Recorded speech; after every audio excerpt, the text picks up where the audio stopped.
Pagbabahagi ng kwento sa Biblia, ang mga nakatagong kaisipan ng Panginoong Hesus sa likod ng 5 tinapay at 2 isda.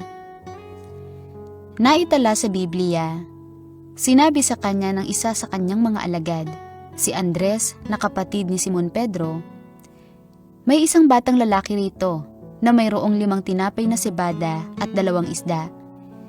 Datapot gaano na ang mga ito sa ganyang karamihan?" Sinabi ni Jesus, "Inyong paupuin ang mga tao."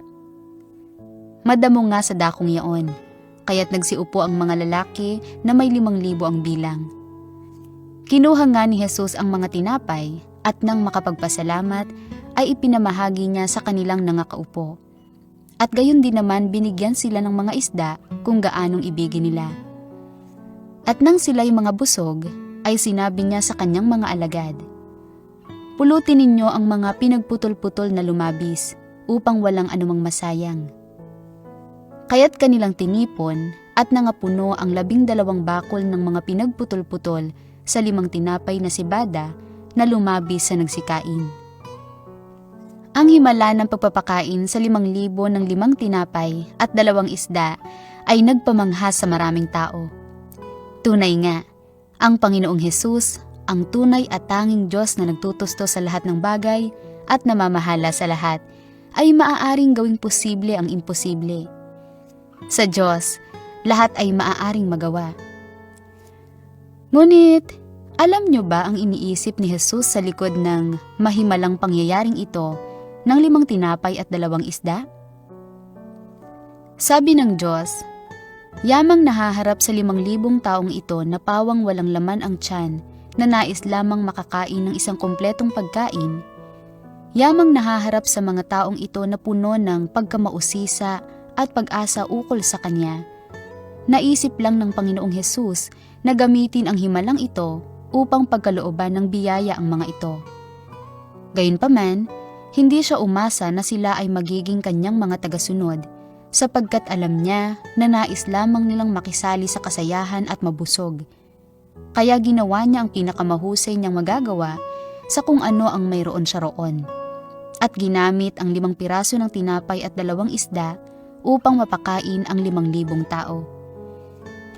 Binuksan niya ang mga mata ng mga taong ito na nasisihang makita ang kapanapanabik na mga bagay, na nais makasaksi ng mga himala, at nakita nila sa kanilang sariling mga mata ang mga bagay na kayang magawa ng Diyos na nagkatawang tao.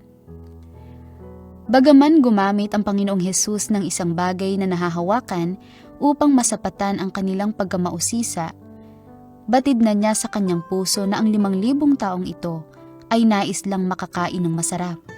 Kaya hindi siya nangaral sa kanila o nagsalita man ng kahit na ano. Hinayaan lang niya silang makitang nagaganap ang himalang ito. Tiyak na hindi niya magagawang ituring ang mga taong ito kagaya ng kung paano niya itinuturing ang kanyang mga disipulo na totoong sumusunod sa kanya. Ngunit sa puso ng Diyos, nasa ilalim ng kanyang pamumuno ang lahat ng nilalang. At hahayaan niya ang lahat ng nilalang sa kanyang paningin na tamasahin ang biyaya ng Diyos kung kinakailangan ito.